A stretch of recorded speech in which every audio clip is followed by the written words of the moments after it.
स्वस्ति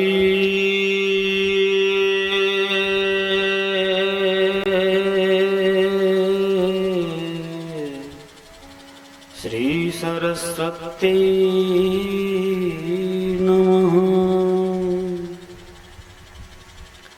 श्रीमद् कुंज विहारिणे नमः। श्री गुरु चरण कमलेभ्यो नमः। नमः परमहंस स्वदित चरण कमल चिन्ह मकरंदाय भक्त जन मानस निवासाय श्री रामचंद्र ध्येयं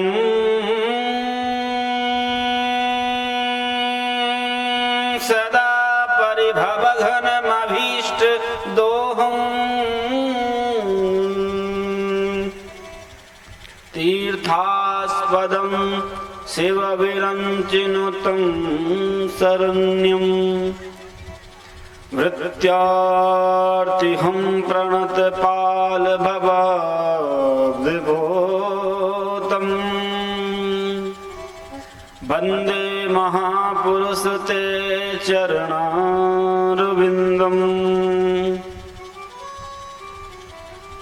वंशे विभूषित करा नवनीरदावात् पीताम्बरादरुणबिम्बफलाधरोष्ठात् पूर्णेन्दु सुंदर मुखा दरविन्दु नेत्रात् कृष्णात् परं किमपि तत्त्वमहं न जाने। नारायणं नमस्कृत्य नरं चैव नरोत्तमं देवीं सरस्वतीं व्यासं ततो जयमुदीरये।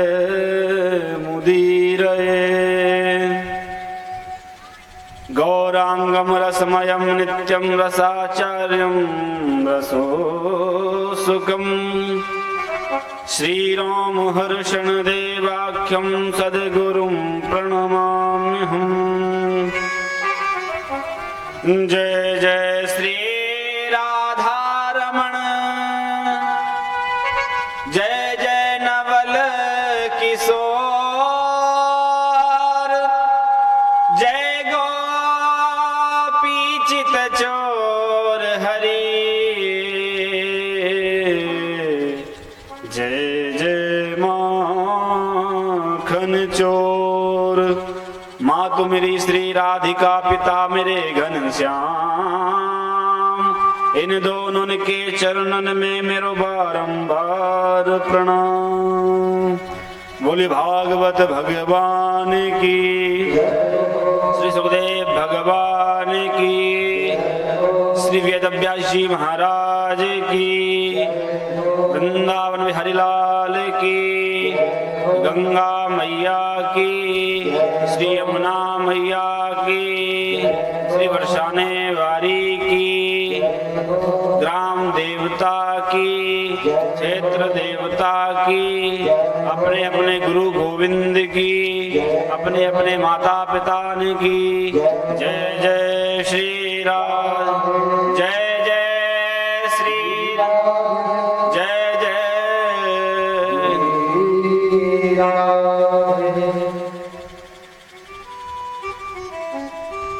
परम मंगलमय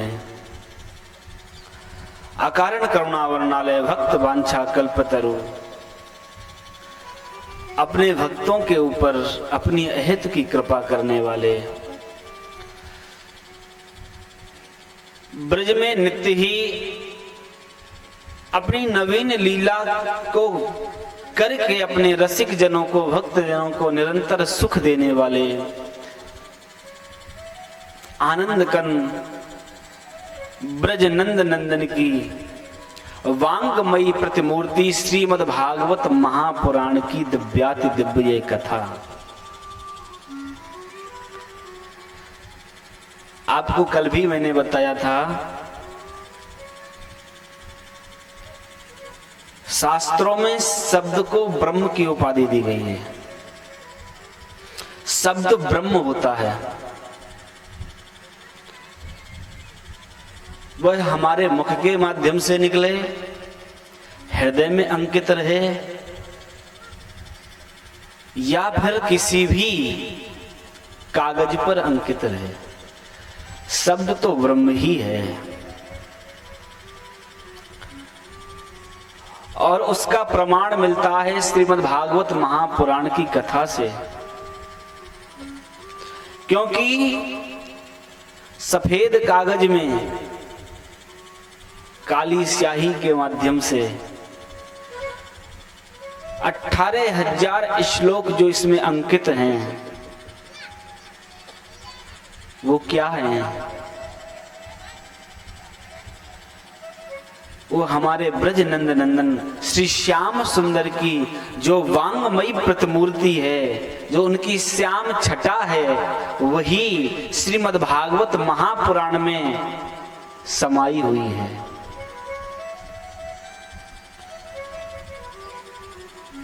भगवान धर्म की स्थापना करने के पश्चात श्रीमद् भागवत महापुराण में ही विराजमान हो गए। क्यों हुए? क्योंकि नहीं कलि कर्म न भगत विवेको, राम नाम अवलंबने को। श्रीमद् भागवत महापुराण के 18,000 श्लोकों के माध्यम में अंतिम श्लोक जो है, नाम संकीर्तनम यस्य सर्व पाप प्रणाशनम, संपूर्ण कथा सुखदेव भगवान ने परीक्षित जी को सुना दी और अंतिम में क्या कहा? नाम संकीर्तनम यस्य सर्व पाप प्रणाशनम। अर्थात संपूर्ण भागवत को सुनने के बाद जो इसका सार है, वो केवल भगवान का नाम ही है। जैसे संसार के समस्त आपने संसाधन जोड़ लिए, इकट्ठे कर लिए,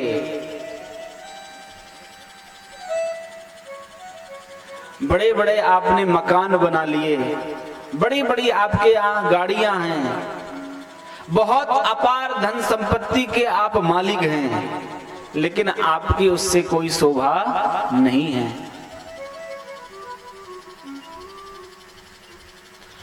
भगत हीन नर सोहै कैसे, भगत हीन नर सोहै कैसे, बिनु जल वारिद देखिए जैसे, बिनु जल वारिद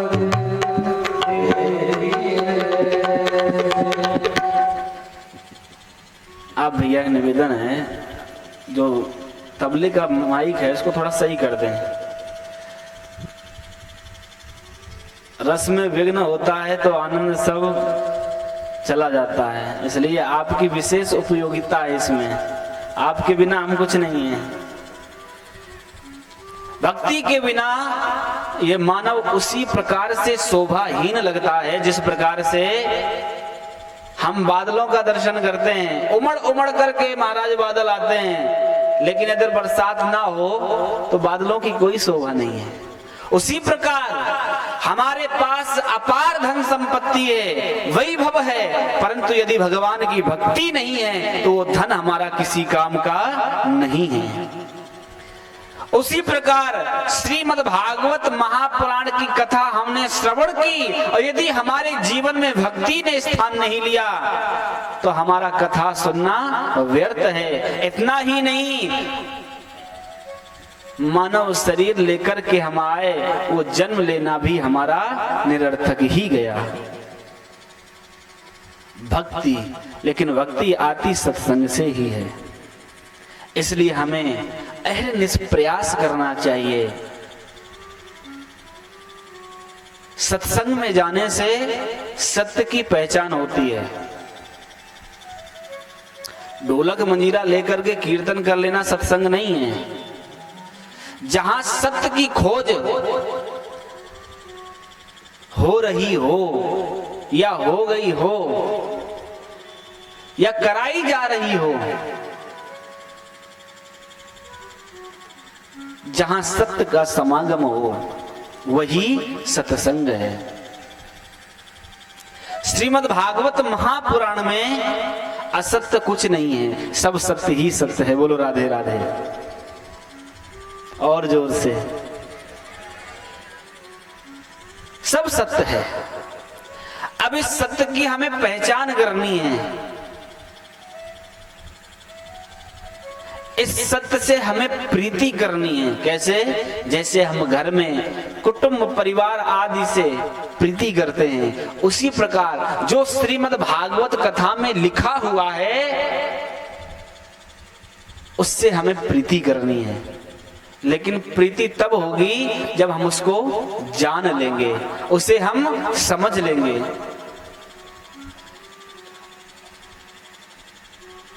जाने बिना न हो प्रतीति,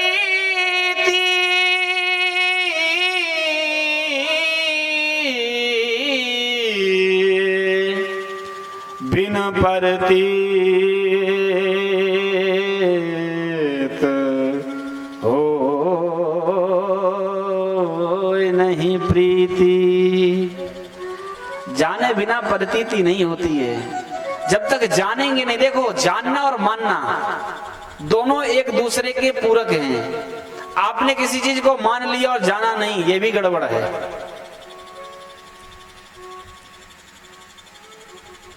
मान लिया जाना नहीं, ये भी गड़बड़ है, और जान लिया माना नहीं, ये भी गड़बड़ है।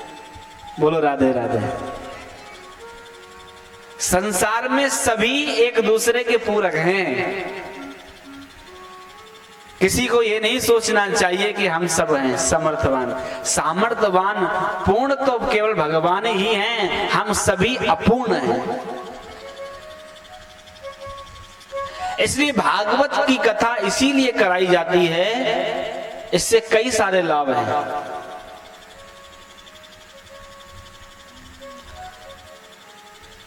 ये जैसे कारण और कार्य, कारण से ही कार्य की नींव आरंभ होती है। अगर कारण नहीं है तो कारण के बिना कोई कारण नहीं है। उसी प्रकार से बिना भागवत कथा के जीवन में भक्ति भी नहीं है। भा से भक्ति, गा से ज्ञान,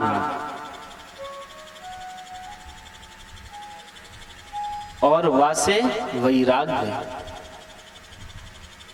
और ना से ता से क्या है? त्याग। भागवत, भा से भक्ति आएगी,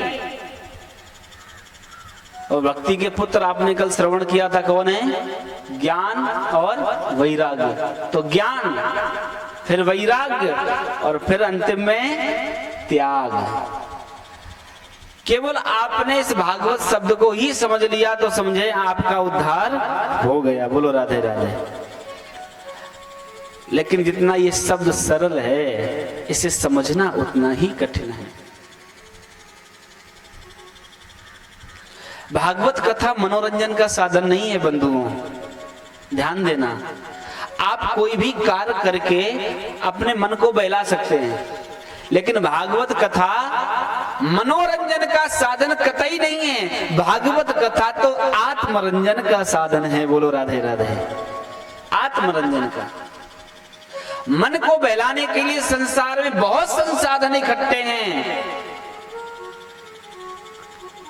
लेकिन अपनी आत्मा को समझाने के लिए तो केवल और केवल भागवत ही है। बोलो राधे राधे। इसलिए हमें ये ध्यान रखना है, जब भी हम कथा सुनने आए, कथा क्या हमसे कह रही है, हम इस पे ध्यान दें। हमें क्या चाहिए, ये बात ठीक नहीं है। भागवत हमसे क्या कह रही है, वो हमें क्या प्रदान कर रही है, उस पे हमारी दृष्टि होनी चाहिए, तभी भागवत सुनने का आपको फल प्राप्त होगा। और मेरा विश्वास है, हम पूर्ण विश्वास के साथ आपसे कह सकते हैं, जो व्यक्ति निरंतर 7 दिन कथा सुने और किसी भी कामना को लेकर के मन क्रम वचन से कथा सुनने आवे, हम विश्वास से आपसे कहते हैं, और आप इसको प्रामाणिक अवश्य ही देखेंगे। क्यों? जो भी आप याचना भागवत जी से करेंगे, भागवत जी पूर्ण काम करने वाली है, संपूर्ण इच्छाओं को पूर्ण करने वाली है, पूर्ण फल देने वाली है। इसलिए सकाम या निष्काम, जिस भाव से आप श्रवण कर रहे हैं, आप इस क्रम को 7 दिन मत छोड़िएगा।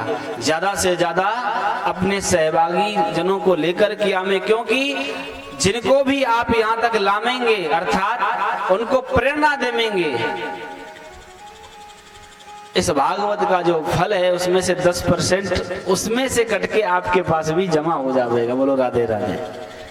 इसलिए ध्यान रखें, भागवत कथा आत्मरंजन की दृष्टि से सुने, मनोरंजन की दृष्टि से नहीं सुने। और मेरा विश्वास है, यहाँ आमेंगे भी वही जो आत्मरंजन करना चाहेंगे, और जो मनोरंजन करना चाहेंगे वो यहाँ नहीं आएंगे,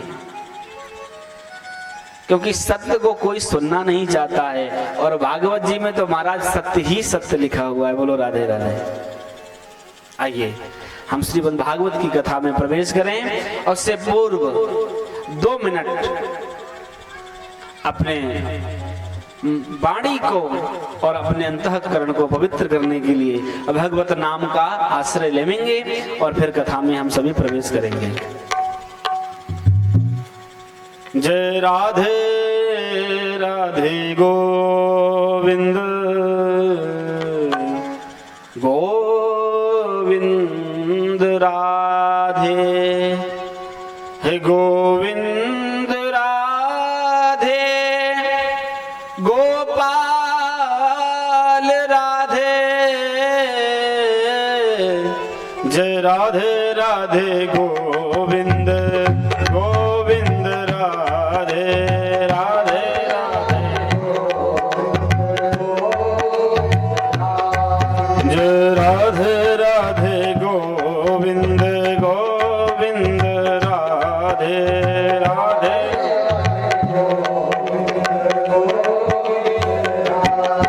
जय राधे राधे गोविंद गोविंद राधे राधे,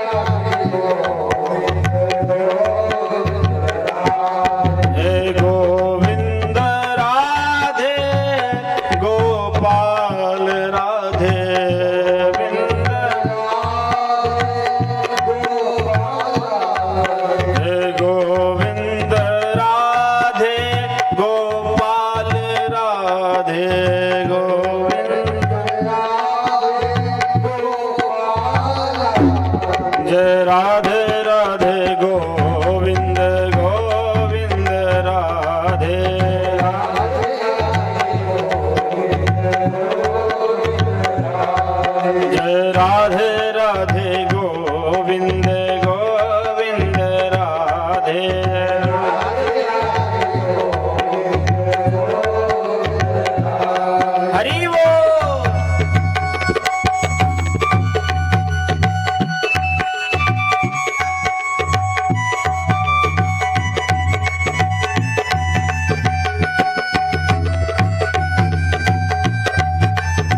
मूरख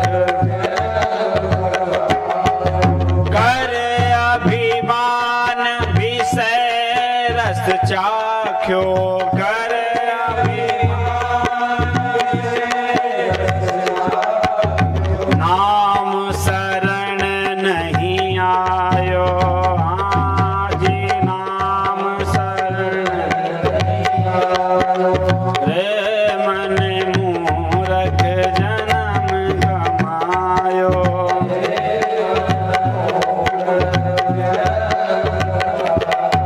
हम बड़े ही मूर्ख हैं, भगवान ने हमको मानव जीवन दिया और मानव जीवन पाकर के संसार में अभिमान को ग्रहण कर लिया और अभिमानी बन बैठे। ईर्ष्या द्वेष कपट छल सब हमने अपने हृदय में इकट्ठा कर लिया। ये हृदय हमें गोविंद को बसाने के लिए मिला था, लेकिन हमसे भूल हुई क्या, माधव को छोड़ करके माया के चक्कर में पड़ के, और हमने इस हृदय में गोविंद को ना बसा करके ईर्ष्या द्वेष आदि को बसा लिया। कर अभिमान विषय रस चाख्यो नाम शरण नहीं आयो। यह संसार फूल से मरसो सुंदर देख लुभायो। ये संसार ऊपर से देखने में बड़ा सुंदर लगता है, लेकिन जैसा दिखाई देता है प्यारे ऐसा है नहीं।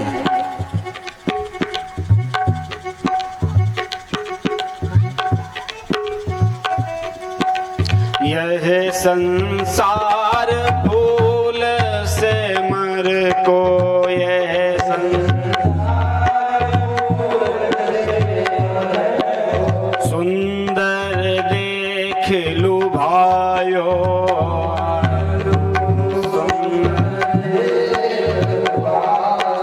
चाखन लाग्यो रोई गई उड़, चाखन हाथ कछु नहीं आयो, हाथ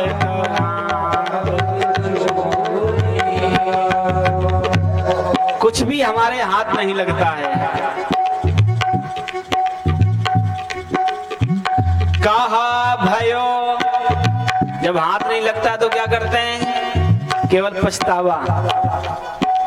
कहा भयो अब के मन सोचे पहले नाही कमायो। सूरदास भगवान भजन बिन सिर धुन धुन पछता।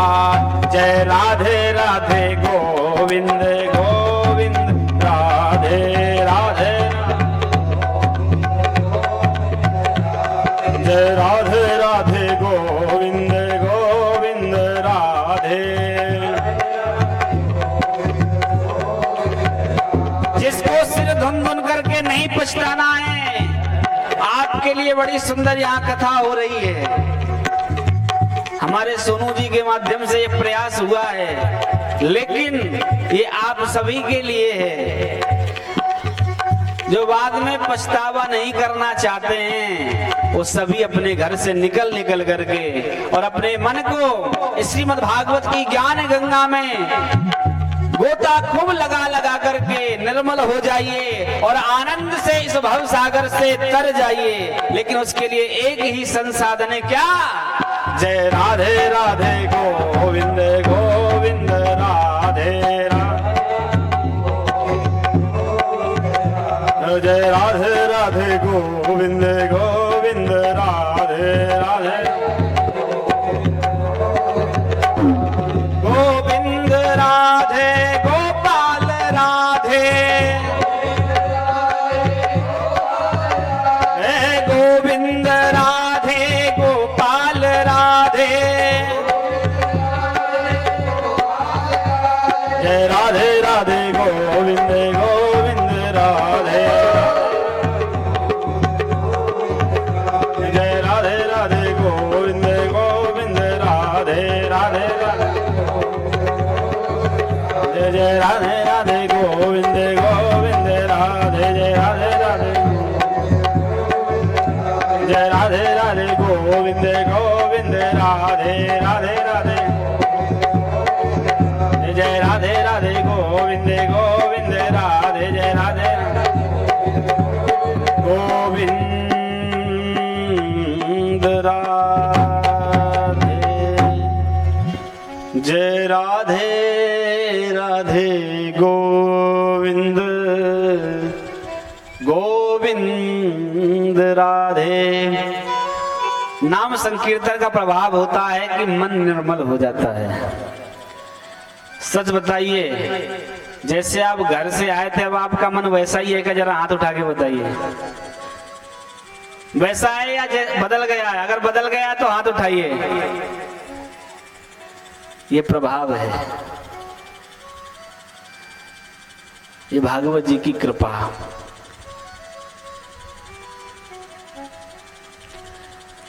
लेकिन प्यारे, इस बदले हुए मन को अब जीवन भर बदला ही रहे, हमें ऐसा प्रयास करना है।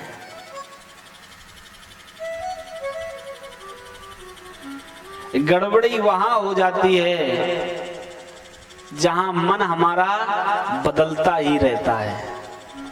एक बार जो बदल जाए सो बदल जाए।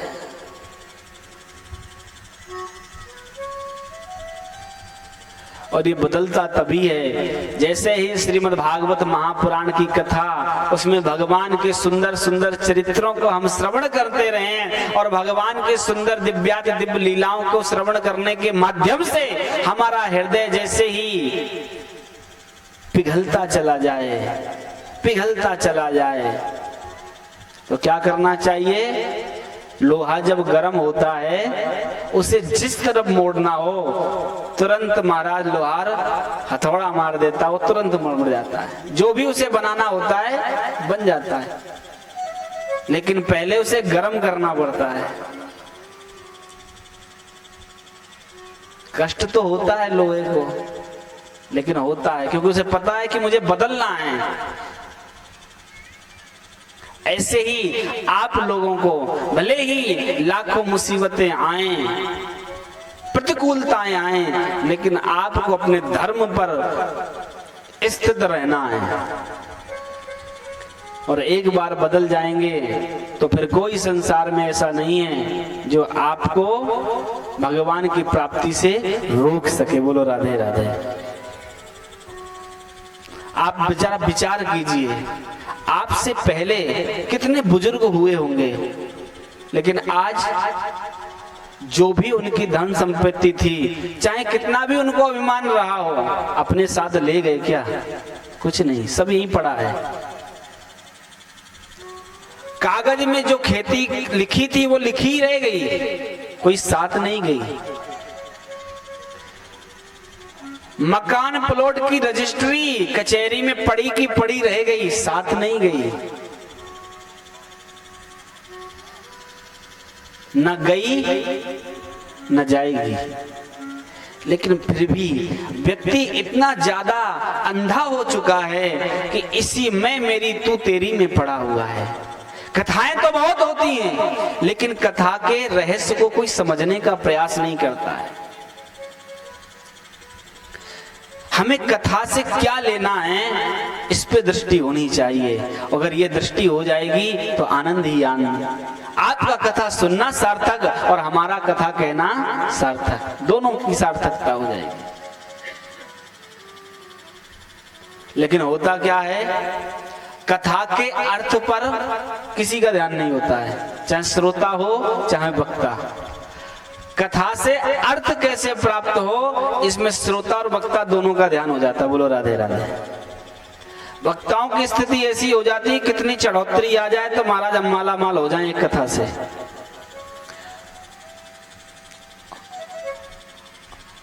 और यजमान की स्थिति ऐसी हो जाती है महाराज की सब कुछ मिल जाए एक बार में ही, दोबारा जरूरत ही ना पड़े। लेकिन नहीं, हमें ऐसा बनना है, कथा से अर्थ कैसे मिले इस पे दृष्टि नहीं, कथा के अर्थ को हम समझ सकें, यह प्रयास करना चाहिए। इसलिए मेरा सभी से हाथ जोड़ करके निवेदन है कि कथा में आमें नित्य आमे, अपने सहयोगियों को भी लेके आमे और मन क्रम वचन से आनंद के साथ, अपनी मस्ती के साथ जब तक कथा सुने सब भूल जामे घर परिवार को, आनंद के साथ कथा सुने। क्योंकि मनीराम जो हैं ये साहब कुछ काम नहीं करने देते हैं, इसलिए मन को कथा में रखें। और जब मन कथा में रहेगा तो शरीर की कोई आवश्यकता नहीं होती, शरीर तो अपने आप आ जाएगा, इसलिए मन को पहले जोड़ें। इसीलिए भगवत नाम संकीर्तन कराया जाता है। नाम संकीर्तन का यह प्रभाव है, ये सिद्ध मंत्र होते हैं, अंतःकरण शुद्ध हो जाता है बिल्कुल चकाचक,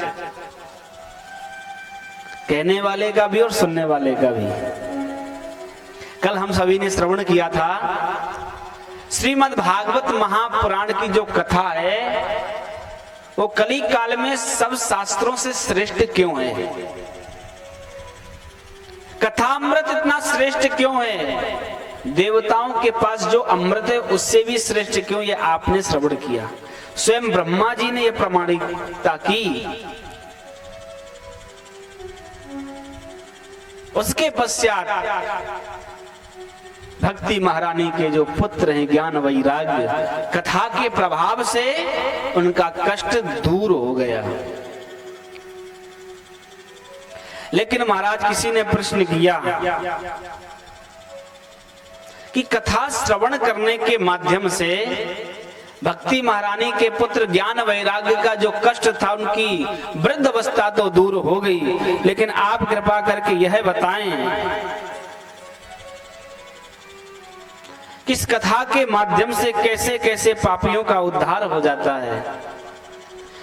आपने कहा कि कथा सुनने से उद्धार तो हो जाएगा, लेकिन जब तक कोई प्रमाण नहीं हो तो हम कैसे मान लें।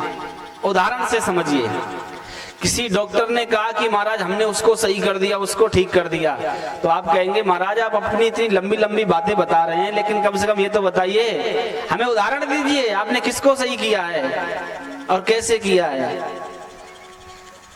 तो बड़ा ही सुंदर उन्होंने एक दृष्टांत सुनाया।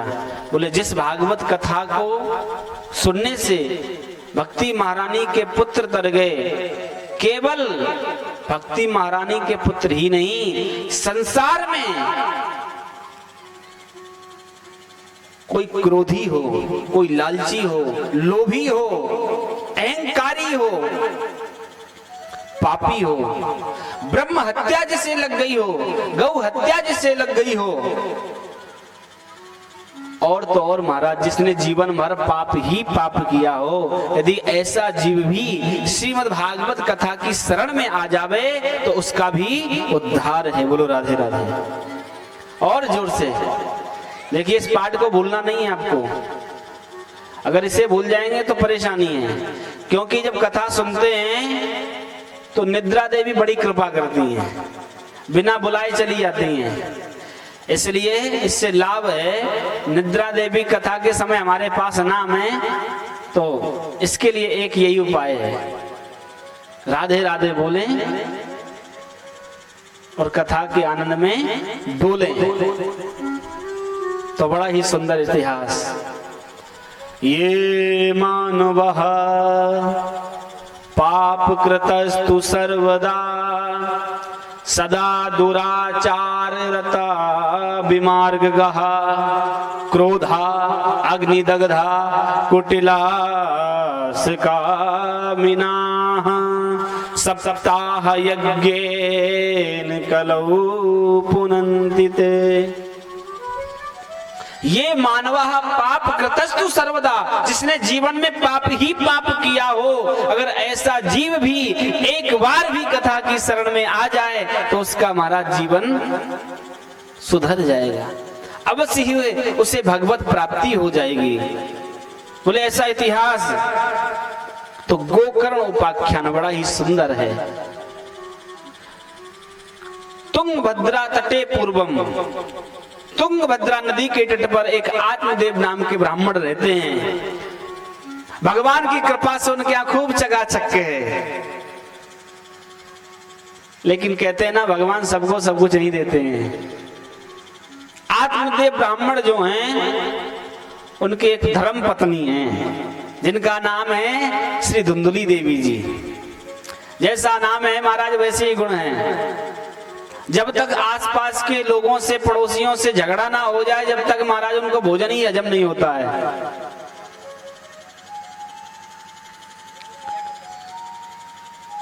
आत्मदेव ब्राह्मण बड़े सरल हैं, सब कुछ है, लेकिन उनके यहाँ कोई पुत्र नहीं है। कोई पुत्र ना होने के कारण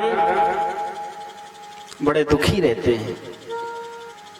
एक दिन उन्होंने निश्चय किया कि वन में जाऊंगा और कोई संत महात्मा मिलेगा, उससे आशीर्वाद लेके आऊंगा और पुत्र कैसे प्राप्त हो सके उसका कोई उपाय जानूंगा। यदि मुझे कोई उपाय नहीं मिला, पुत्र प्राप्ति नहीं हुई, तो मैं आत्मदाह कर लूंगा। वन में पहुंच गए। वन में जाकर के महाराज रुदन कर रहे हैं। एक संत वहां से जा रहे थे, उन्होंने देखा कि रो क्यों रहे हैं। ऐसा लगता है कि संसार की वासनाओं से दूर होके वन में आए हैं, तो क्यों नहीं मार्गदर्शन करना चाहिए। लेकिन जैसे ही आए, पूछा, कथम रोदसी विप्रम, आप क्यों रो रहे हैं। भगवान, अच्छा हुआ आप मुझे मिल गए, आपकी खोज में आया था। बोले बताओ बताओ। संत तो इसलिए पूछ रहे हैं, उन्हें लगा कोई भगवत प्राप्ति की इच्छा लेके आया होगा। लेकिन ब्राह्मण आत्मदेव ने कहा कि प्रभु मुझे पुत्र चाहिए। संत बोले, अरे वन में भी आकर के और तुम्हारी वही संसार की कामना, इस ज्ञान को छोड़ दो। मुच्चा ज्ञानम प्रजारूपम, बोलो ज्ञान को धारण करो और इस अज्ञानता को दूर कर दो। क्योंकि आप कहते हैं कि पुत्र नहीं है, एक ही पुत्र हो जाए जिससे मेरा वंश चल जाए, लेकिन जरूरी नहीं है। पुत्रों से वंश चलेगा ये कोई जरूरी नहीं होता है। क्योंकि जितने भी हुए हैं महानुभाव, यश अपने आप कमाया है। ध्रुव प्रहलाद आदि क्यों का क्या पुत्रों ने नाम चलाया है। ध्रुव जी महाराज हुए, क्या उनके पुत्रों ने ध्रुव जी का नाम अमर किया। क्या प्रहलाद जी के पुत्रों ने प्रहलाद जी का नाम अमर किया। कदापि नहीं। फिर हो जाए पुत्र कुपुत्र कहीं तो महाराज बड़ी परेशानी। पुत्र यदि सुपुत्र निकल गया तो आनंद है, और यदि पुत्र कुपुत्र निकल गया तो जीवन भर महाराज जो हमने इकट्ठा किया है वो तो जाएगा ही जाएगा। यहाँ का भी गया और वहां का भी सब समाप्त हो गया। इसलिए पुत्र का सुपुत्र होना बहुत आवश्यक है। इसलिए ध्यान रखें। इतनी बात से हमें केवल इतना समझना है कि भगवान जो हमें दे दें उसी में स्वीकार कर लें, उसी में संतुष्ट हो जाएं। व्यर्थ की चेष्टा कामना करने से कोई लाभ नहीं है। लेकिन महाराज जो संत थे वो नित्य ही भागवत जी के 10वें स्कंद का नित्य पाठ करते थे, और उस पाठ के माध्यम से उन्होंने एक फल उन ब्राह्मण को दिया। आत्मदेव ब्राह्मण उसे लेकर के आए। संत ने कहा इसे पत्नी को खिला देना, अवश्य ही पुत्र होगा। लेकर के आए महाराज, पत्नी को फल दिया। अरे संत ने दिया है, इसे खा लो, पुत्र हो जाएगा।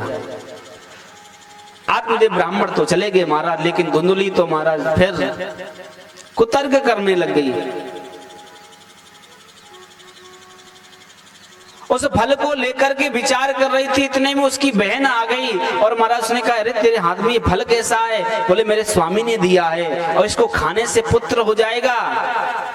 उसने कहा अरे बहन तू बड़ी पागल है, अरे क्या फल खाने से भी पुत्र होते हैं? किसने तुझे पागल बना दिया है? अरे बाबा बैरागियों के चक्कर में नहीं आना चाहिए।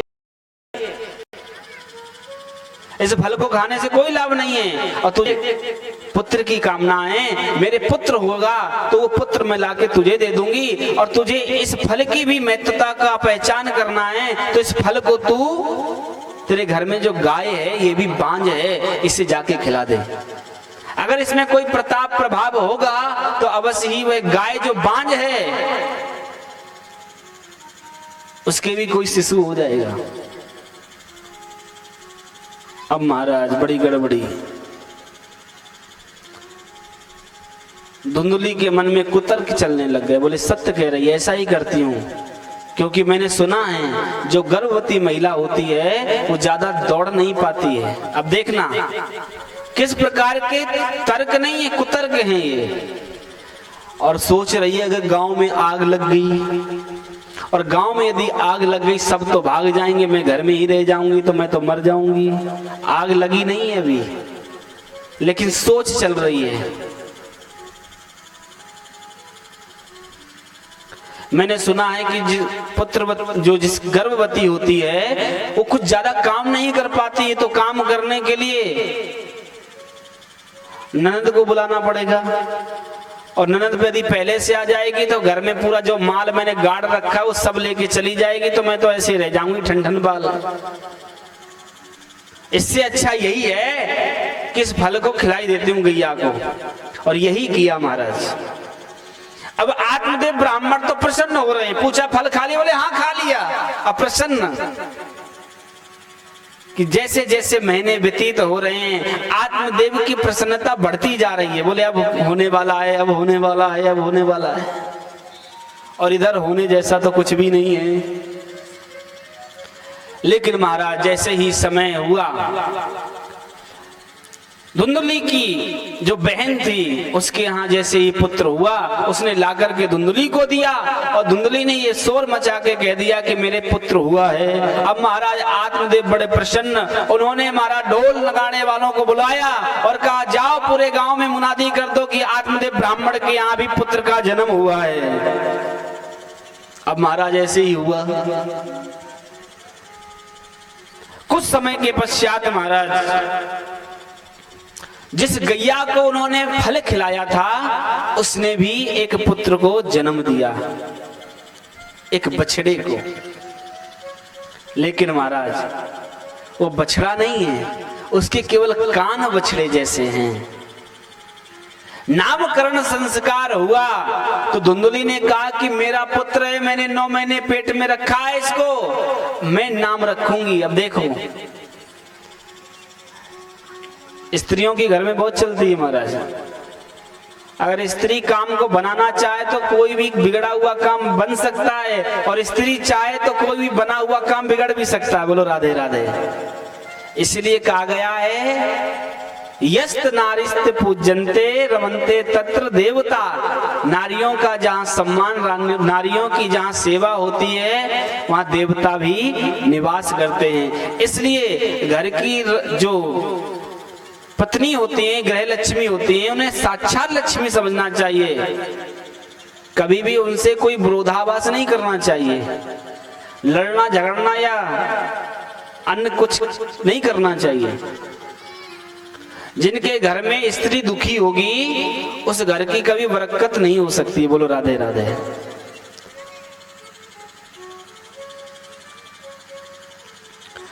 इसलिए महाराज इधर धुंधली ने कहा मैं रखूंगी नाम। बोले क्या? बोले मेरा नाम धुंधली, इनका नाम धुंधकारी होगा। और गैया ने जिसे जन्म दिया, जिस सुंदर पुत्र को, उनका नाम हुआ गोकर्ण। धीरे धीरे दोनों ही बढ़ रहे हैं महाराज। क्रियत काले ने तौ जातो तरुणो तनया विभो गोकर्ण पंडितो ज्ञानी और धुंधकारी महाखल। गोकर्ण जी तो महाराज बड़े ही विद्वान पंडित बने, लेकिन धुंधकारी महाखल, चोरी चकारी। घर में आवे पिताजी पैसा दो। आजकल भी महाराज धुंधकारियों की कमी नहीं है, बुरा मत मानना। कोई घर ऐसा रहता होगा ठाकुर जी की कृपा ही मानना जहां धुंधकारी ना हो।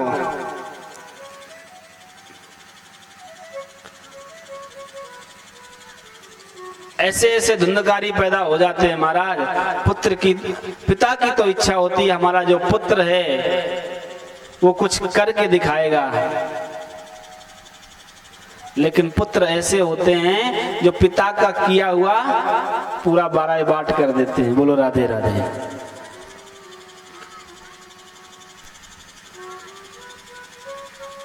चोरी चकारी करने का काम उसने महाराज कर लिया, और बस पिताजी से पैसे मांगना, धन दो, पिताजी नहीं देते तो महाराज चोरी करने लग गया जगह जगह जाकर के।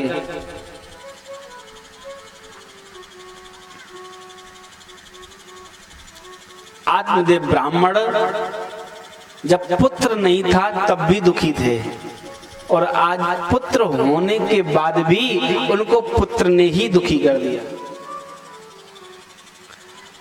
पुत्र नहीं था तब भी पुत्र ने दुखी किया, अब पुत्र हो गया तब भी पुत्र ने दुखी किया। इसका तात्पर्य क्या है? हम लोगों को इस कथा से ये शिक्षा मिलती है, हमारे भाग्य का जो सुख दुख है वो कहीं भी होगा, अपने आप आ जाएगा। अगर हमें कोई सुख मिलना है तो बंद कमरे में भी मिल जाएगा, और कोई दुख भी मिलना है वो भी बंद कमरे में ही मिल जाएगा। हानि लाभ जीवन मरण यश अपयश विधिहांत। तुरंत महाराज आत्मदेव ब्राह्मण अपने पुत्र गोकर्ण के समीप गए हैं और जाकर के बोले, पुत्र मैं क्या करूं? इतना जीवन व्यतीत हो गया लेकिन कभी भी आत्मचिंतन नहीं हुआ। गोकर्ण जी आज उपदेश दे रहे हैं। बोले पिताजी घबराने की बात नहीं है। बोले क्यों? बोले आप बिल्कुल अपनी देह की आसक्ति का परित्यागन कर दें। देह की आसक्ति क्या है? बोले जितने भी देह के संबंध हैं आप उन सभी से आसक्ति जो आपकी है उस आसक्ति को दूर कर दीजिए। देहेस्ति मांस रुधिरे भिमतिम त्यजत्वं जाया सुतादिषु सदा ममतां विमुञ्च पश्यानि समजगदिदं क्षणभङ्गनिष्ठं वैराग्यराग रसिको भवभक्तिनिष्ठः। बोले शरीर क्या है? देहेस्ति मांस रुधिरे, इसमें मांस मज्जाई तो भरा हुआ है। जिस प्रकार से एक मकान को बनाया जाता है, ईंट सीमेंट मोरम आदि आदि से, उसी प्रकार ये शरीर भी बना है। इस त्वचा को जितना सुंदर बना दिया गया है उतनी सुंदर डेंटिंग पेंटिंग हो गई है, कोई गोरा तो कोई काला। जैसे मकान में पुताई होती, जैसा आप पेंट करेंगे वैसा ही होगा। आदमी का जिस्म क्या है? जिसमें सैदा है जहां एक मिट्टी की इमारत, एक मिट्टी का मकान, खून का गारा बना है। ईंट जिसमें हड्डियां, चंद्र श्वासों पर खड़ा है, ये ख्यालें आसियां। लेकिन जैसे तूफान आने से ये मकान गिर जाते हैं, कितना भी मजबूत मकान हो लेकिन बड़ा सा तूफान आता है तो गिर जाता है, धराशायी हो जाता है। उसी प्रकार जैसे ही मानव का समय आता है, अंतिम समय, तो मौत की पुरजोर आंधी जब इस इमारत से टकराएगी तो ये मिट्टी की बनी इमारत टूट करके खाक में मिल जाएगी। ऐसे ही ये हमारा शरीर भी, हम कितना भी प्रयास करें कि हमें मरना नहीं है, लेकिन हम बिना मरे रह नहीं सकते हैं। रोज व्यक्ति को एक बार दिन में ये जरूर सोचना चाहिए कि हमें मरना है। क्या करना है? हमें मरना है। हम रोज यही सोचते हैं, करिष्यामि करिष्यामि करिष्यामि, हमें ये करना है, हमें वो करना है, लेकिन मरिष्यामि मरिष्यामि, अगर हमें मरना भी है ये कोई नहीं सोचता है, लेकिन हमें सोचना चाहिए। अगर हम ये नहीं सोचेंगे तो बात बनने वाली नहीं है। ये मानव शरीर मिला है केवल प्रभु का भजन करने के लिए। गोकर्ण जी महाराज ने बड़ा ही सुंदर उपदेश दिया, पिताजी ये मानव जीवन केवल भजन के लिए मिला है, इसलिए आप देह की आसक्ति का विसर्जन कर दीजिए। मानव तू है मुसाफिर, दुनिया है धर्मशाला, संसार क्या है सपना वो भी अजब निराला, संसार क्या है सपना वो भी अजब निराला। मानव तू है मुसाफिर, दुनिया है धर्मशाला, संसार क्या है सपना वो भी अजब निराला,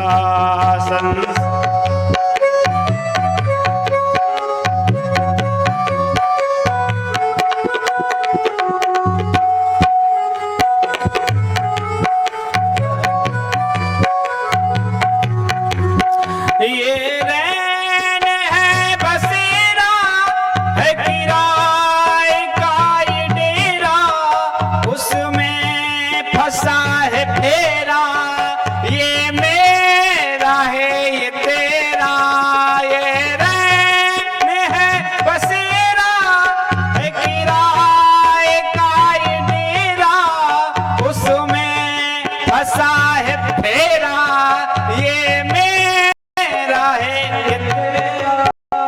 शीशे कान बैठा,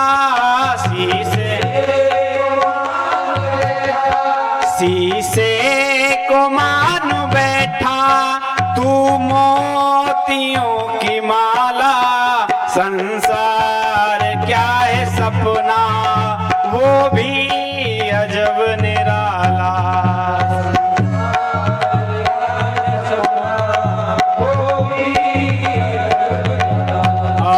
मानव तू है मुसाफिर, दुनिया है धर्मशाला, संसार क्या है सपना वो भी अजब निराला, संसार।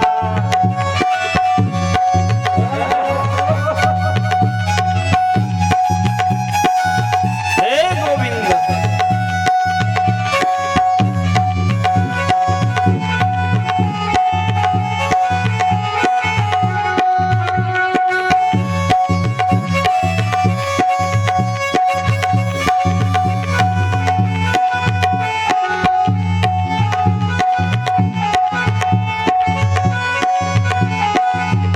ये भाव बड़े समझने के हैं। जिस प्रकार से एक वृक्ष पर कई सारे पंछी बैठते हैं, लेकिन वह रात में ही एक वृक्ष पर बैठते हैं। जैसे ही प्रातः काल होता है, अलग अलग दिशा की ओर वह अपना अपना चुगा ढूंढने के लिए चले जाते हैं।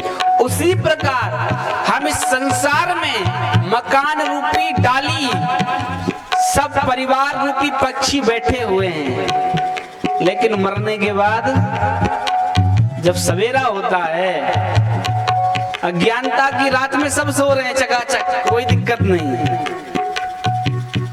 लेकिन जब जगते हैं वहां कोई किसी का रिश्तेदार नहीं होता है, वहां कोई किसी का रिश्तेदार नहीं होता है। कथा से कही हुई एक एक बात आपको अपने हृदय में उतारनी है, यदि आप अपना कल्याण चाहते हैं। अन्यथा प्यारे, पुनरपि जननम पुनरपि मरणम पुनरपि जठनी जठरे सैनम, यही होता रहेगा। बार बार आएंगे, बार बार जाएंगे, कथा भागवत एक नहीं हजारों सुन लेंगे, लेकिन कोई प्रभाव होने वाला नहीं है। हमें इन बातों को अपने जीवन में पत्थर की लकीर की तरह खींच लेनी है, जिससे कि हमारा जीवन का उद्धार हो जाए। क्यों? ये मानव जीवन बड़े भाग्यों से मिला है। जन्मों का पुण्य संचित नर देह तूने पाया, कंचन और कामिनी में इसे व्यर्थ ही गमाया। जन्मों का पुण्य संचित नर देह तूने पाया, कंचन और कामिनी में इसे व्यर्थ ही गमाया।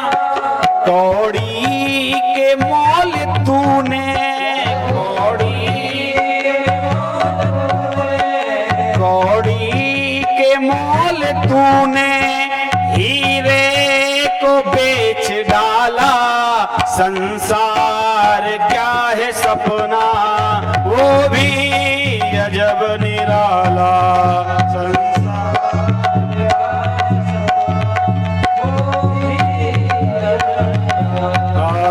संसार क्या है सपना वो भी अजब निराला।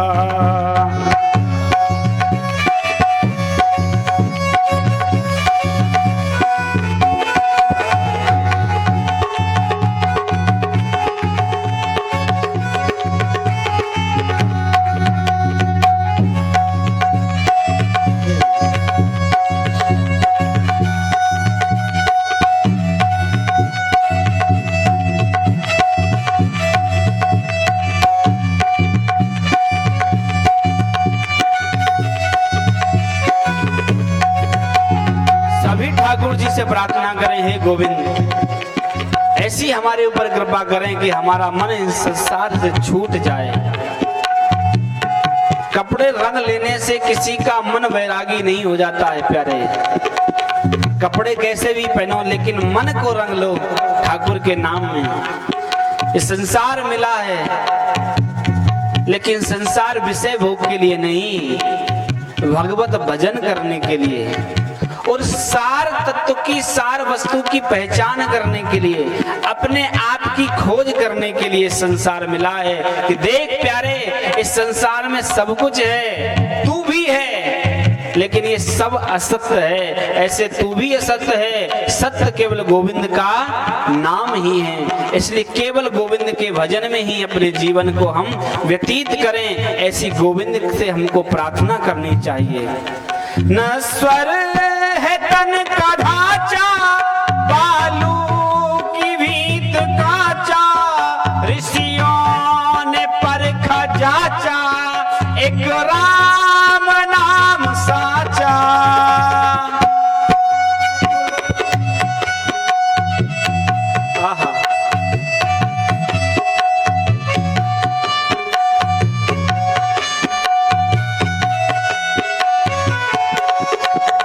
नश्वर है तन का ढांचा, बालू की भीत काचा, ऋषियों ने परखा जाचा, एक राम नाम साचा। छल के तू पी शिकारी, छल के भगवत नाम यहाँ से लुटाया जा रहा है, छलकाया जा रहा है।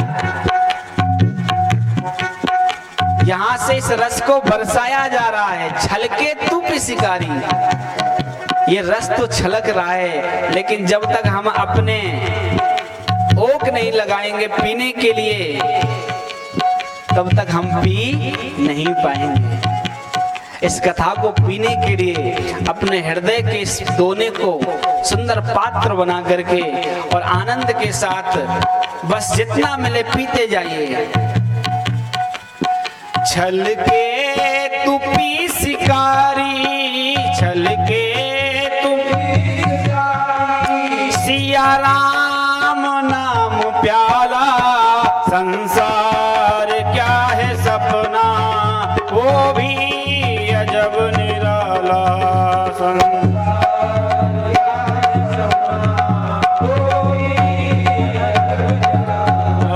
मानव तू है मुसाफिर, दुनिया है धर्मशाला, संसार क्या है सपना वो भी अजब निराला।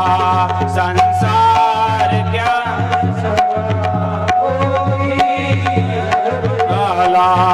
संसार क्या है सपना वो भी अजब।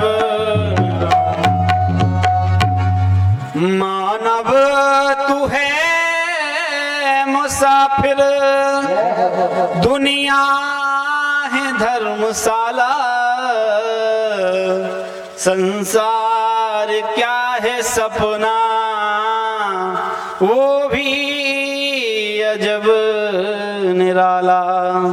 संसार केवल सपना है, बड़े निराले लोग यहाँ मिलते हैं, लेकिन सब सपना।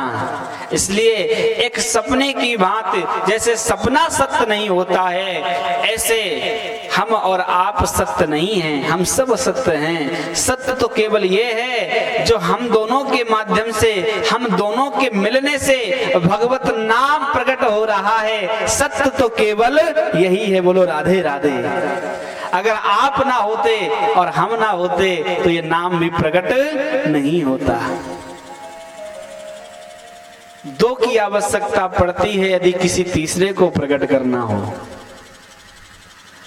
ताली की जो ध्वनि प्रकट होती है वह भी दोनों हाथ मिलने से होती है।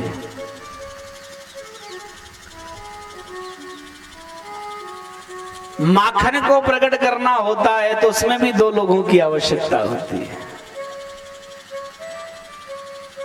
खेत को भी जोता जाता है तो महाराज दो बैलों की जोड़ी की आवश्यकता पड़ती है। किसी ने पूछा एक संत से, महाराज इसका नाम दुनिया क्यों है? बोले इसके दो पहलू हैं, इसीलिए इसका नाम दुनिया रखा गया। ये अकेले किसी से नहीं काम चलता, यहाँ दो की आवश्यकता पड़ती है। सुख है तो दुख भी है, मरना है तो जीना है, अच्छा है तो बुरा भी है, स्त्री है तो पुरुष भी है, चलना है तो फिरना भी है, बैठना है तो उठना भी है, जगना है तो सोना भी है, कहना है तो सुनना भी है। इस संसार में दो पहलू होने के कारण ही इसका नाम है दुनिया। बड़ी ही सुंदर महाराज बात श्री गोकर्ण जी ने आत्मदेव से कही, और 60 वर्ष की अवस्था है आत्मदेव की। गोकर्ण जी की एक एक बात उनके हृदय पटल पर अंकित हो गई और निश्चय कर लिया, महाराज भागवत जी के 10वें स्कंद का पाठ करते हुए वन में जाकर के और भगवत चरणों को प्राप्त कर लिया। बोलो राधे राधे।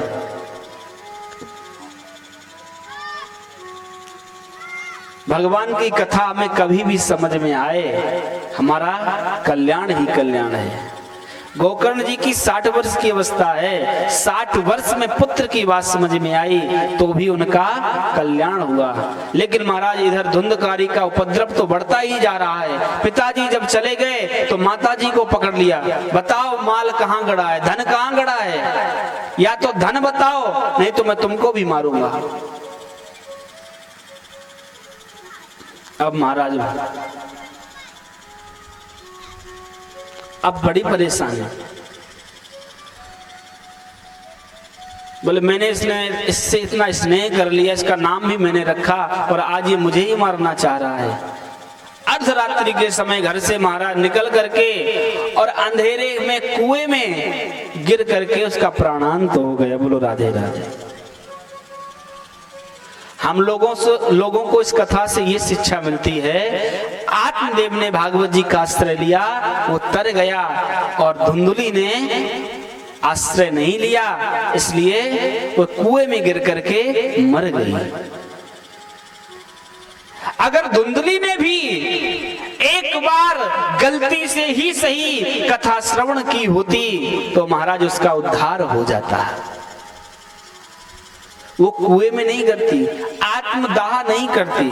ध्यान देना बंधुओं, संसार में भी आप लोग आत्महत्या के केस बहुत देखते होंगे, लेकिन आत्महत्या वही करते हैं जो ज्ञान से शून्य हैं, जिन्होंने कभी भी संतों का आश्रय नहीं लिया, कभी भी सत्संग का आश्रय नहीं लिया।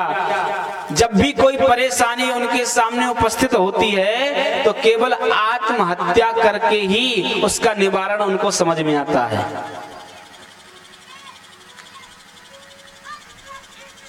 केवल आत्महत्या। क्यों?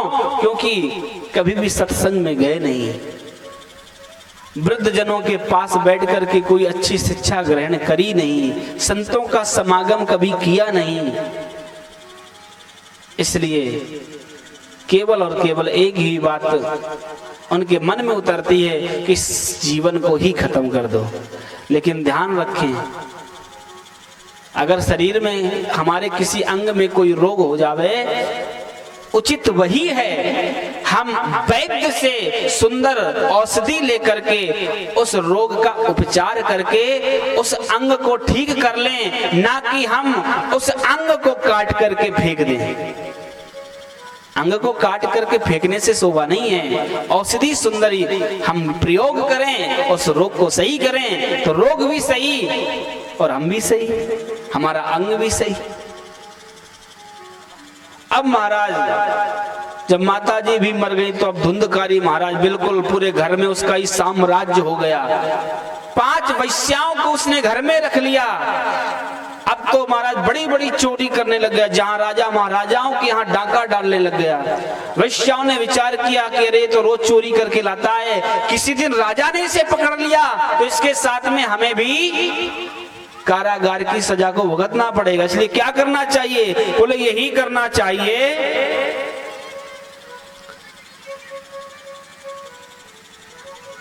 रात्रि के समय इसके सैया में ही इसको बांध करके इसको समाप्त कर देती है।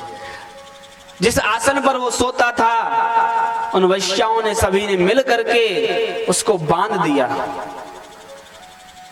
और महाराज जब वह जोर जोर से चिल्लाने लगा बचाओ बचाओ, एक वैश्या दौड़ करके गई, अग्नि प्रज्वलित हो रही थी, वहां से महाराज जलते हुए अंगारों को भर करके लाई और उसके मुख में डाल दिया। और धुंधकारी का महाराज गोविंदाय नमो नमः, जो जैसा करता है उसकी मृत्यु भी वैसी ही होती है।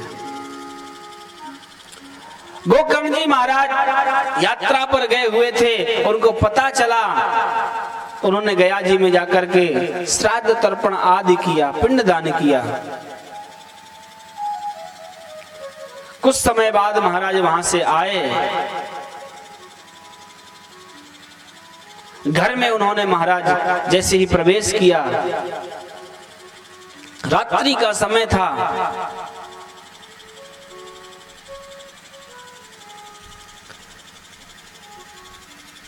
एक आसन बिछाया और शयन करने लगे। बोले प्रातः काल होगा तो गांव के लोगों से मिलूंगा। इधर महाराज वह जो धुंधकारी है वह क्या बना? प्रेत बना। रात्रि के समय महाराज बकरी बन करके वह आत्मदेव के जो पुत्र हैं गोकर्ण जी उनके समीप आ गया और बकरी बन करके जोर जोर से बोलने लग गया। थोड़ी देर में महाराज एक भैंसा बन गया, कुछ देर में हाथी बन गया। जल को अभिमंत्रित करके जैसे ही गोकर्ण जी ने छींटे मारे उसकी बोलने की शक्ति आ गई। पूछा तुम कौन हो? अहम भ्राता त्वदीयोऽस्मि धुंधकारीति नामता स्वकीयेनैव दोषेण ब्रह्मत्वं नास्ति मया।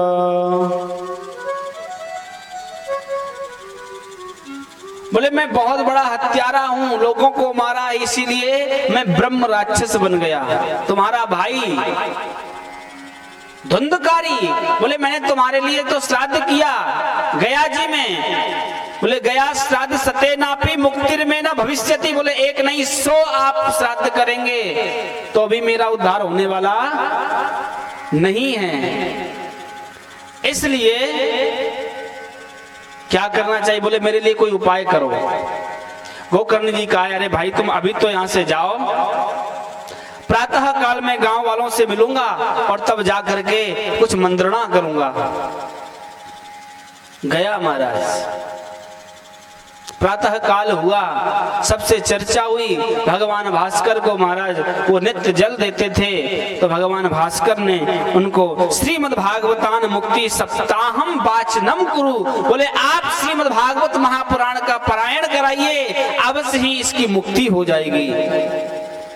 बड़ा ही सुंदर महाराज व्यासासन बना और व्यासासन बन करके उसमें स्वयं महाराज श्री गोकर्ण जी विराजमान हुए और गोकर्ण जी विराजमान होकर के और सुंदर कथा सुनाई।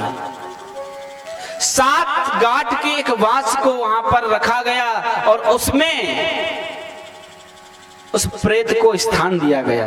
एक दिन की कथा जैसे ही विश्राम हुई, एक बांस की गांठ विदीर्ण हो गई, चटक गई। दूसरे दिन की कथा हुई, दूसरी ग्रंथि, तीसरे दिन की तीसरी ग्रंथि, 7 दिन की कथा जैसे ही विश्राम हुई, वह बांस की ग्रंथि अलग अलग भागों में विभाजित हो गई। दिव्य रूप धारण करके महाराज प्रकट हो गया। दिव्य रूप धरो जात सस्तुल माम पंडिता। सुंदर भेष धारण करके, क्रीट और कुंडल धारण करके महाराज शोभा पा रहा है, अपनी स्तुति करी। बोले कौन? बोले मैं तो धुंधकारी। आज श्रीमद् भागवत कथा को श्रवण करने से मेरा उद्धार हो गया। धन्य है श्रीमद् भागवत की कथा, जिसके सुनने से मैं अभागा प्रेत योनि में पड़ा था, लेकिन मेरा भी उद्धार हो गया। धन्य है। स्तुति करके महाराज एक सुंदर विमान आया, उस विमान में बैठ करके और वह धुंधकारी भगवत धाम के लिए चला गया। बोले नारायण भगवान की। लेकिन आश्चर्य हुआ, उन जो विष्णु भगवान के पार्षद थे उनसे गोकर्ण जी ने कहा कि कथा तो सबने सुनी है, लेकिन विमान एक क्यों आया? बोले श्रवण में भेद था।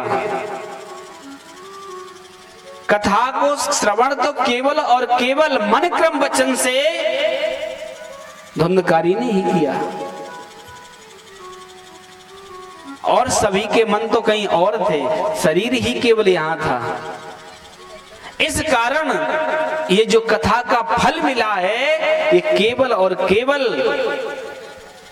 धुंधकारी को मिला है। हम लोगों को इस कथा से सीखने को मिलता है कि जब कथा में हम आमे विराजे बैठे, तो उस समय हमारा मन केवल निर्मल होना चाहिए कि हमको कथा ही सुननी है, इधर उधर की बातें नहीं सुननी है, केवल कथा ही सुननी है। सब लोगों को सावधान किया कि अब दूसरी बार गलती नहीं करनी है।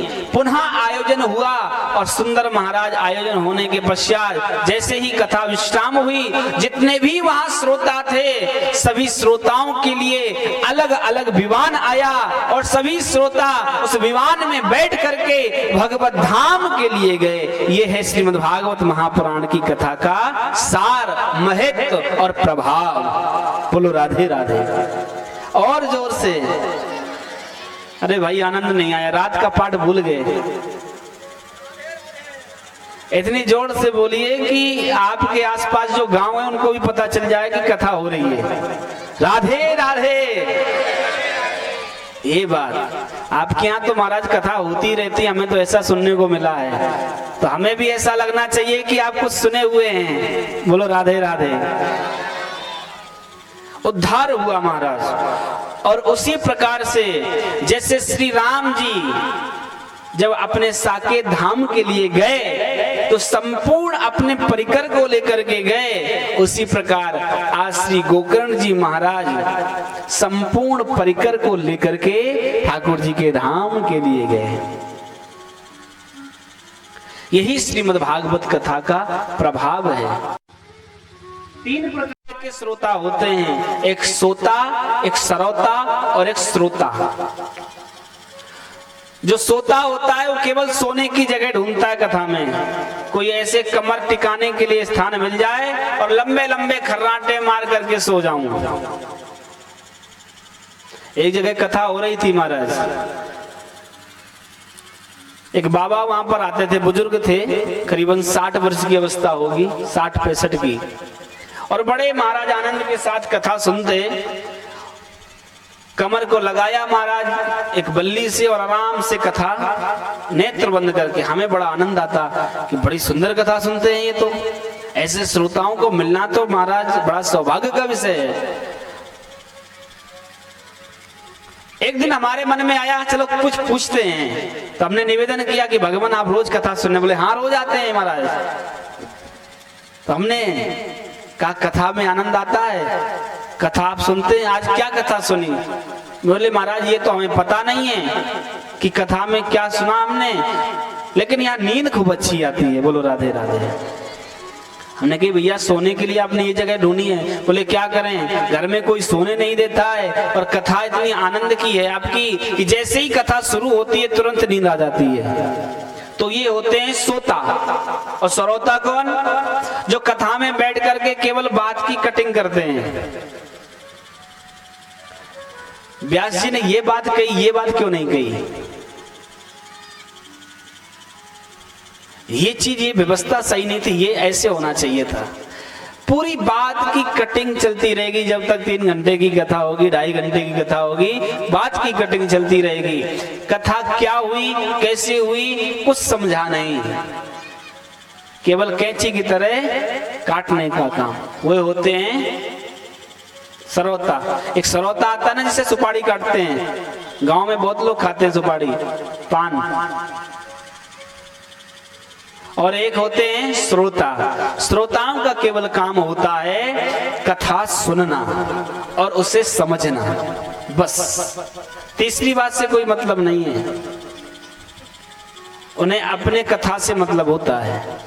तो हम सभी को श्रोता बनना है, श्रोता और श्रोता बिल्कुल नहीं बनना है।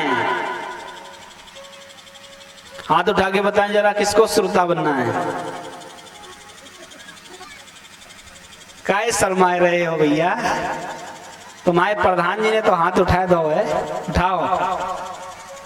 अगर श्रोता बनना है तभी हाथ उठाना, बेईमानी मत करना। बोले यहाँ पे तो महाराज बोल दे, करते कुछ भी रहे। भागवत जी में आप विराजमान है, भागवत जी की कथा सुन रहे, पंडाल में हैं, झूठ बिल्कुल नहीं बोलना है। और कथा में जो बताया जाए उसे आपको बहुत अच्छी तरह से जीवन में उतारने का प्रयास करना है। जितना उतर जाए, एक बात भी उतर जाएगी तो आनंद हो जाएगा। सोनू भैया ने हमको वृंदावन से बुलाया है। अब सोनू जी का भी महाराज इतना खर्चा हो रहा है। बोले महाराज यहाँ तो आप बहुत महंगे पड़ रहे हैं। पर भैया वृंदावन कोई एक व्यक्ति भी जावे तो 2-4 हजार रुपए तो केवल किराए भाड़े में इधर उधर खर्च हो जाता है। यहाँ तो महाराज पूरी मंडली आई है। बोलो राधे राधे। 10-11 लोग यहाँ पे पधारे हुए हैं, तो महाराज सबका खर्चा है, सब गृहस्थी वाले हैं। कहने का भाव केवल यही है कि धन की सार्थकता धर्म से है, और धर्म की सार्थकता तब है जब आप उसे धारण करें। बोलो राधे राधे। सभी का उद्धार हुआ महाराज।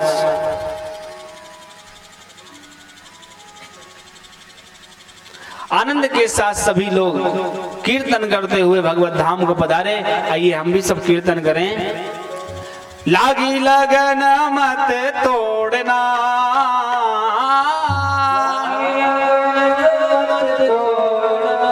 हो लागी लगन मत तोड़ना, हरि जी मोरी लागी लगन मत तोड़ना, हरि जी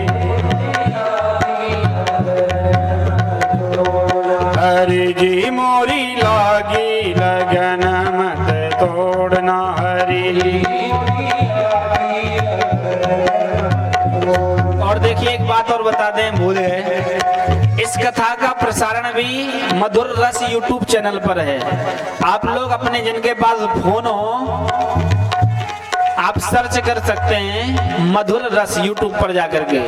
मधुर रस यूट्यूब चैनल पे इस कथा का प्रसारण हो रहा है। जो लोग यहाँ बैठे हैं वो भी इसका आनंद ले रहे हैं, और जो यहाँ नहीं है वो भी इसका आनंद ले सकते हैं। बड़ी सुंदर व्यवस्था की गई है, तो सभी लोग ज्यादा से ज्यादा आनंद ले में, लेकिन ऐसे नहीं, लगन लगा करके आनंद के साथ।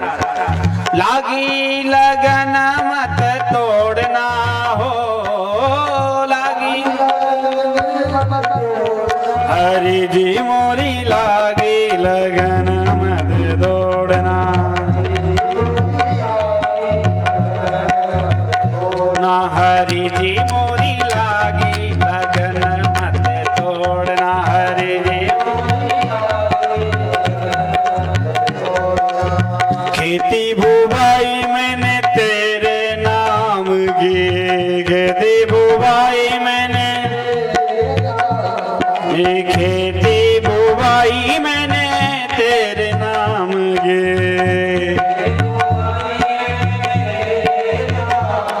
ओ खेती बुवाई मैंने तेरे नाम की,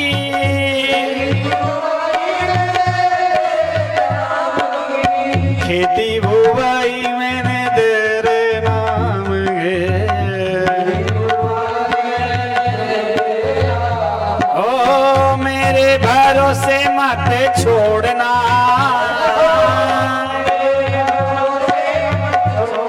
हरि जी मोरी लागी लगन मत रोड़ना,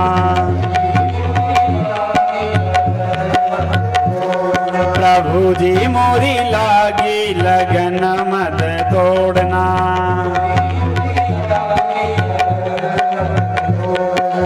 अगर भजनों में आनंद आवे, जिन माताओं को, जिन भाइयों को नृत्य करना आता हो, वो सभी नृत्य भी किया करें, क्योंकि देखिए गायन वादन कथा संकीर्तन की शोभा इन सभी से है, जिसमें मन आनंदित हो जाए। यद्यपि गांवों में ये थोड़ी कम परंपरा होती है, लेकिन शादी विवाह में तो सभी, क्या पुरुष क्या स्त्री, जो जीवन में कभी नहीं नाचा होगा वो शादी में जरूर नाचता है। लेकिन ध्यान रखें, जो शादी में नाचता है वो 84 में नाचता है, और जो भगवत नाम में, भगवत संकीर्तन में नाचता है उसको 84 लाख योनियों में नाचना नहीं पड़ता है। एक बार नाचने से 84 लाख योनियों के फंदे कट गए महाराज। इसलिए जिनको नृत्य करना आता हो, देखिए कथा में हम सभी को सहयोग करना है। कैसे करेंगे? कोई धन से करो, कोई मन से करो, कोई तन से करो, कोई वचन से करो, कि हमारे द्वारा किसी को कोई अनुचित वचन नहीं निकल जाए। कोई ताली से सेवा करो, कोई गायन से करो, और जिसको नृत्य करना आता हो वो भागवत जी को, भगवान ठाकुर जी को, बाल कृष्ण लाल को नाच नाच के, नृत्य कर करके दर्शन कराएं। तू ही मेरा सेठ है, तू ही साहूकार है, ओ तू ही मेरा सेठ है, तू ही साहूकार है,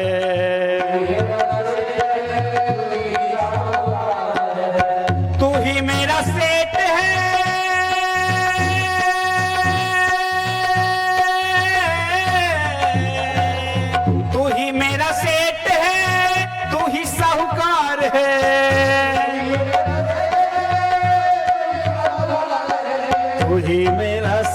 है, तू ही साहूकार है।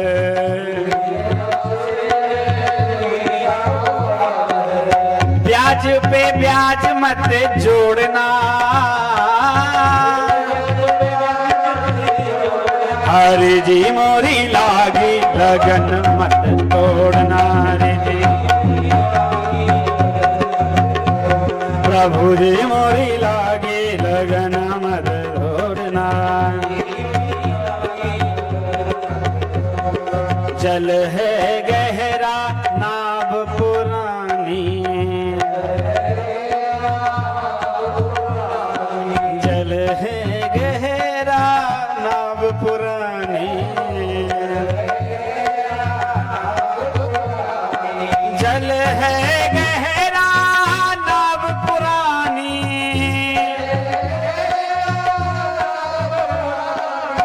जल है गहरा नाव पुरानी, जल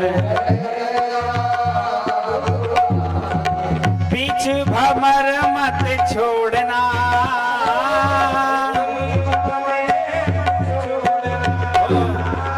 बीच भंवर मत पूरना। ठाकुर जी से प्रार्थना करें, हे गोविंद, जब हमने सभी को छोड़ के आपके चरणों को पकड़ लिया है, तो अब आप हमें बीच मझधार में मत छोड़ना। ये जमाना हमसे रूठ जाए, लेकिन आप नहीं रूठना। सारा जग रूठा, एक तू है अनूठा, जग चूमेगा अंगूठा, एक तू न ना रूठना चाहिए। एक ठाकुर जी नहीं रूठेंगे तो आनंद ही, इसलिए प्रार्थना करें हे गोविंद। और प्रार्थना ठाकुर जी तभी स्वीकार करेंगे जब आप अपने मन को, अपने भाव को गोविंद को समर्पित करेंगे। ठाकुर जी हमें बीच भंवर में नहीं बोलना, बीच भंवर मत छोड़ना,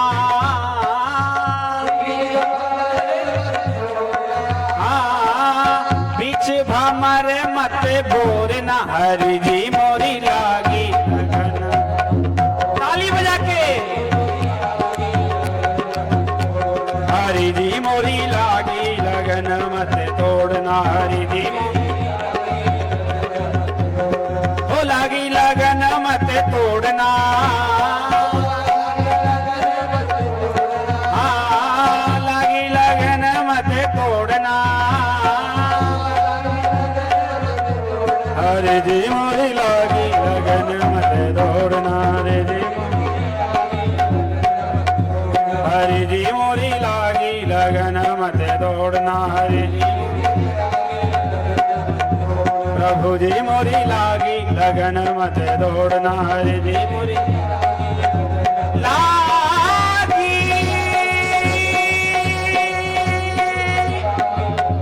लागी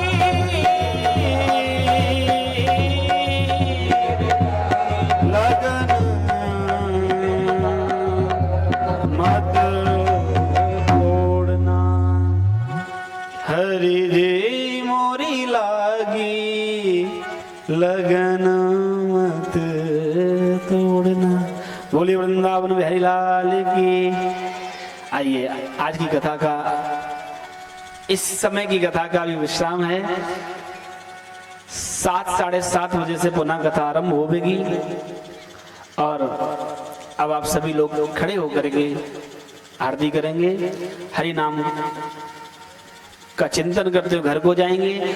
आरती करके, आरती लेके और उसके बाद में प्रसाद लेकर के सभी घर के लिए जाएंगे। सभी 7 साढ़े 7:30 के आसपास आप लोगों को 7 बजे आ जाना है। यहाँ सभी लोग 7 बजे यहाँ पधारेंगे। बांके बिहारी तेरी आरती गाऊं, हमारे प्रधान जी आरती करने आमे, ठाकुर जी को पत्र पुष्प तंदुल अर्पण करें। बांके बिहारी तेरी आरती गाऊं, आरती गाऊं मनों में बसाऊं, कुंज बिहारी तेरी आरती गाऊं, मोरे मुकुट तेरे शीश पे सोहे, मोरे मुकुट प्यारी मुरलिया मेरो मन मोहे, प्यार या बंसी पे मैं तो भली भली जाऊं,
सभी लोग आरती कर सकते हैं, जिनको भी आरती में आना है संकुचित नहीं हो, आरती में पधारे।